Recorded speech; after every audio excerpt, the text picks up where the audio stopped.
Varahi silks మన నెల్లూరులో September 25వ తారీఖున గొప్ప ప్రారంభం.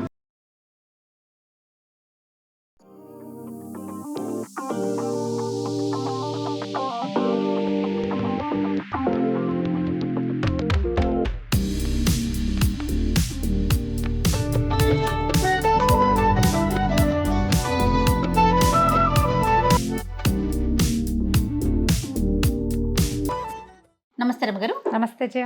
దసరా నవరాత్రుల్లో భాగంగా మనం అమ్మవారికి పెట్టే రకరకాల నైవేద్యాలను చూపిస్తా ఉన్నాం. ఈ రోజు ఏం చేస్తున్నామండి? పులిహోర చేద్దాము. ఓకే. హరిద్రాన్నైక రసిక అని చెప్తారు అమ్మవారికి. పసుపచ్చటి అన్నము ప్రీతి. ఈ పసుపచ్చ అన్నాల్లో చింతపండు పులిహోర చేసుకోవచ్చు, నిమ్మకాయ పులిహోర చేయొచ్చు, మామిడికాయ పులిహోర చేయొచ్చు, మీకు చాతొస్తే ఉసిరికాయ చేసుకోవచ్చు. ఓకే. ఏదైనా సరే పసుపు కలిపిన అన్నం. మామూలుగా కూడా ఈ పసుపు అన్నము అన్ని విశేషాలకి, మనం నలుగురిని భోజనానికి పిలిచాము, ఒక పూజ చేస్తున్నాము అనగానే అక్కడ పెద్ద పూజ అది పెద్దగా చేస్తాం కదా. ఈ పెద్ద పూజ విశేషంగా ప్రాణప్రతిష్ఠ అవి చేసిన చోట ఈ శాంతిగా ఉంటుందని తప్పనిసరిగా పసుపచ్చటి పులిహోరని నివేదన చేస్తాం. ఓకే. దేవాలయాల్లో కూడా స్వామివారికి మనకి అన్ని చోట్ల మనకు అదే కనపడుతుంది. ఎలా చేతొస్తే అట్లా చేసుకోవచ్చు. మనం ఏది వెసులుబాటుగా ఉంటే అది. అవకాశం ఉంటే చక్కగా చింతపండు పులిహోర చేసుకోండి. అదైతే ఏంటంటే పొద్దున సాయంత్రం రేపొద్దున టిఫిన్ తినడానికి కూడా ఉపయోగపడుతుంది. మామిడికాయ నిమ్మకాయ అయితే సాయంత్రానికి చప్పగా అయిపోతాయి, రుచి తగ్గిపోతుంది. ప్రసాదము అనగానే ముందు దేవుడికి, తర్వాత మన పొట్ట పూజే కదా. ఇలా ఆలోచించండి, ఎలా కుదిరితే అట్లా. స్టవ్ వెలిగిద్దాం చేయ. ముందుగానే అన్నం వండి పక్కన పెట్టాము. మీరు పులిహోర కోసమే అన్నం వండేటట్టయితే పులిహోర పెట్టే బియ్యంలో ఒక గ్లాస్ బియ్యం కడిగి పెట్టారనుకోండి, ఒక చిన్న స్పూను పసుపు, ఒక నేతి బొట్టు నూనె బొట్టు వేయండి. వేస్తే ఏమవుతుందంటే పసుపు రంగు ఈవెన్గా స్ప్రెడ్ అయ్యి చక్కగా అన్నం పసుపు పచ్చగా విరవిరలాడుతూ వండుకోవాలి. అన్నం వండి పక్కన పెట్టడం. విడిగా ఉంది అన్నం రకరకాలు వండేస్తాం. పాయసానికి, పులిహోరకి, దద్దోజనానికి వండామనుకోండి, అందులో మనం పసుపు వేయలేం కదా. ఇలా తీసి పక్కన పెడతాం. తీరగమాతలోనే మనం పసుపు వేసుకోవాలి. అన్నం వేడిగా ఉంటే దాని మీద ఓ అంత కరివేపాకు దూసి వేసి ఒక స్పూన్ నూనె కనుక వేసి అటు ఇటు కలిపితే అన్నం చక్కగా విడివిడిలాడుతూ వస్తుంది. కరివేపాకు వాసన అన్నానికి పడుతుంది. మనం చల్లబడింది కాబట్టి నేను ఆ మాట చేయట్లేదు, కానీ మీరు చేసుకోవచ్చు అట్లా. అవును. వండగానే ముందు కరివేపాకు చల్లేసేయాలి. దాని మీద ఓ స్పూన్ నూనె వేసి పైకి కిందకి దిపాలి. పచ్చివాసన వస్తుంది, అన్నం పాడవుతుంది లాంటి ఆలోచనలో ఉండద్దు. పచ్చివాసన రాదు, అన్నం పాడవదు. అవును. మనం చింతపండు పులిహోర చేస్తున్నాం కదా, చాలా కొద్దిగా మెంతులు కాసిని పావు స్పూన్లో సగం అనుకోండి అంతే. మెంతులు ఎర్రబడ్డాయి కదా, ఎర్రబడ్డాక కొంచెం ఎక్కువ ఆవాలు కనపడాలి మనకి పులిహోరలో. దాని పులిహోరకు అందం ఆవాలే. ఇదిగో ఒక స్పూను ఆవాలు చిటపటలాడంగానే ఓ 2 స్పూన్ల పల్లీలు, ఒక స్పూను శనగపప్పు, ఒక స్పూను మినప్పప్పు, ఎండుమిర్చి కూడా వేసేద్దాము. ఎండుమిర్చి నల్లబడితే ఎక్కువ రుచిగా ఉంటుంది. అవునవును.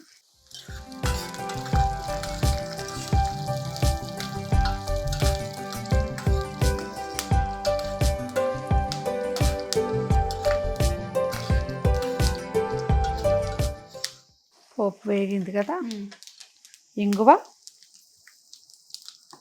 తర్వాత పచ్చిమిర్చి, కరివేపాకు.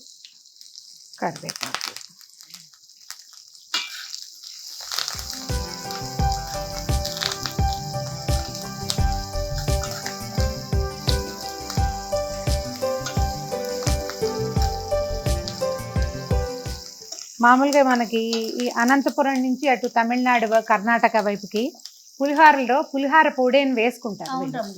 మెంతులు, మిరియాలు, తర్వాత ఏమో కొంచెం కొన్ని రకాల పప్పులు, మన ఆవాలు వేసి పౌడర్ చేసి పెట్టి పౌడర్ కలుపుతారు.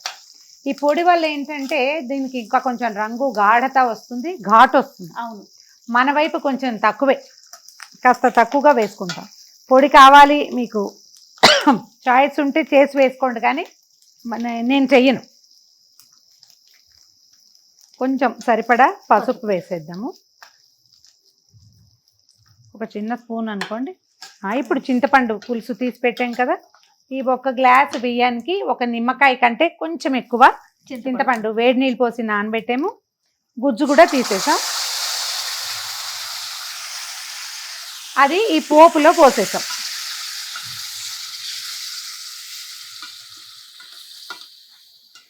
దీంట్లో ఒక చిన్న ఇంత బెల్లం ముక్క వేస్తే బాగుంటుంది చింతపండు పులిహోరలో. నిమ్మకాయకి, మామిడికాయకి, ఉసిరికాయలకి వాటికి అక్కర్లా. అవును. చింతపండుకి మాత్రం దీని యొక్క కొంత ఏమంటారు వాతగుణం ఉంది, అది పోగొట్టడానికి మనం బెల్లం వేసాం. తీయగా కాదు, ఇంతే ముక్క వేస్తే బాగుంటుంది. సరిపడా ఉప్పు వేసేసే దీంట్లో. మీ లెక్కకి చెప్తానండి, మీరు టాటా సాల్ట్ కానీ అన్నపూర్ణ అలాంటివి ఏమైనా పౌడర్ సాల్ట్స్ వేస్తే 1 గ్లాస్ బియ్యము, 1 నిమ్మకాయ ఇంత చింతపండుకి 1.5, 1.35 స్పూన్ పడుతుంది. కావాలంటే చూసి వేసుకోండి, అంతకంటే పట్టదు. రాళ్ళ ఉప్పు వేసేటట్టయితే ఈ మాత్రం ఉప్పు వేయాలి, ఇంత నిండాలన్నమాట. కానీ ఇదే నెయ్యి అమ్మగారు కొంచెం ఈజీగా కరుగుతుంది. రాళ్ళ ఉప్పు కరగడం కొంచెం ఇబ్బంది పడుతుంది. చూడు, నువ్వు విడిగా ఉడకబెట్టక్కర్లా, ఇలా ఈ నూనె మెరుపు వచ్చేయాలన్నమాట. అవును. మనము ఇది మూకుడు వేడిగా ఉంది, తాలింపు అంతా వేగి నూనె వేడిగా ఉండటం వల్ల చింతపండు 2 నిమిషాల్లో వచ్చేస్తుంది. ఇది ఒక దెబ్బకి అయిపోతుంది. చూడండి, మనం వేరే గిన్నెతో చింతపండు పెట్టుకునే బదులు 1 గ్లాస్ అయితే ఇలా చేసుకోవచ్చు. మనం ఎక్కువ క్వాంటిటీ చేసేటప్పుడు పులిహార పటపటలాడాలి, పులిహార పోపు అంటే. అందుకని పోపు ముందు వేసేసి అప్పుడు చింతపండు ఉడకబెడతాం. ఇది మరి 1 గ్లాసే కదా, అందుకని ఇలా చేసేసాం. ఇది ఈజీ మెథడ్ అన్నమాట. టైం కూడా మనకి టైం కూడా కలిసి వస్తుంది. వచ్చేసింది అమ్మగారు, దగ్గరకు వచ్చేస్తుంది. నూనె బయటకు వదిలేస్తాం. నూనె వదిలేస్తే చాలు. నూనె వదిలిన కొందికి దీని నిలవ ఉండే గుణం పెరుగుతుంది అనమాట. అన్నాన్ని పాడు కానివ్వదు. 2 రోజులు చక్కగా, ఇవాళ పొద్దున రాత్రి రేపొద్దున వరకు చక్కగా ఉంటుంది. ప్రయాణాల్లో ఎక్కడికైనా వెళ్ళేటప్పుడు కూడా ఇగో ఇది చూడండి, అంచులు వెంబడి ఎట్లా వచ్చేస్తుంది. ఓకే, ఆపేద్దాం స్టవ్. అన్నంలో పోసేద్దాం చింతపులుసుని. మామూలుగా నేనేం చేస్తానంటే జయ, అంటే నా మెథడ్స్లో ఇది ఒకటి అనమాట. అంతా తుడిచేసేయను, ఈ మాత్రం చింతపండు పులుసుని పక్కకు పెట్టి 1 చెంచా వదిలేస్తాను అందులో. ఎందుకో చెప్తా తర్వాత.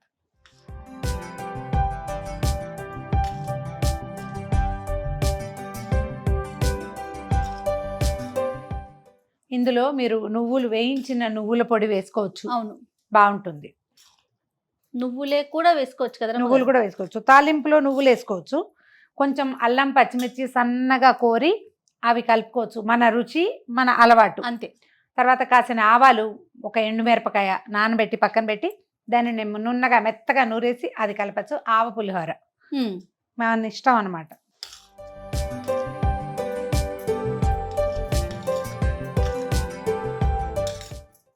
ఎక్కడ తెలుపు మిగలకుండా కలిపేసి. నివేదన చేసేటప్పుడు మనం రుచి చూడం కదా. ఒకవేళ ఏమైనా ఉప్పు అవసరపడితే కలుపుకోవటానికి వీలుగా ఈ స్పూను ఉంచుతాను.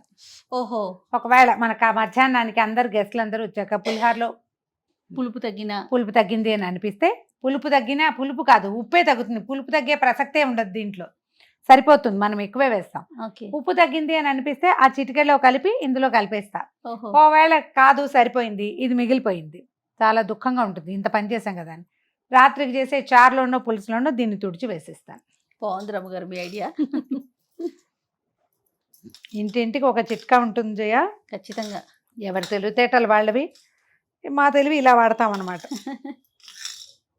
ఇంకొక చిన్న మాట చెప్తా జయ.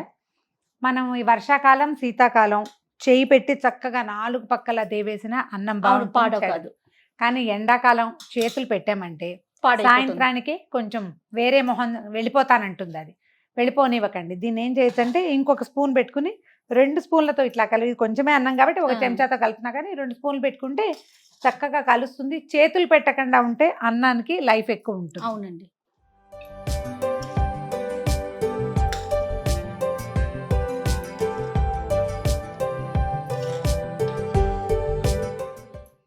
కమ్మగా ఘుమఘుమలాడే ఏమంటారు, చింతపండు పులిహోర. రైట్. సో మరి ప్రేక్షకులందరికీ మరొకసారి దసరా శుభాకాంక్షలు.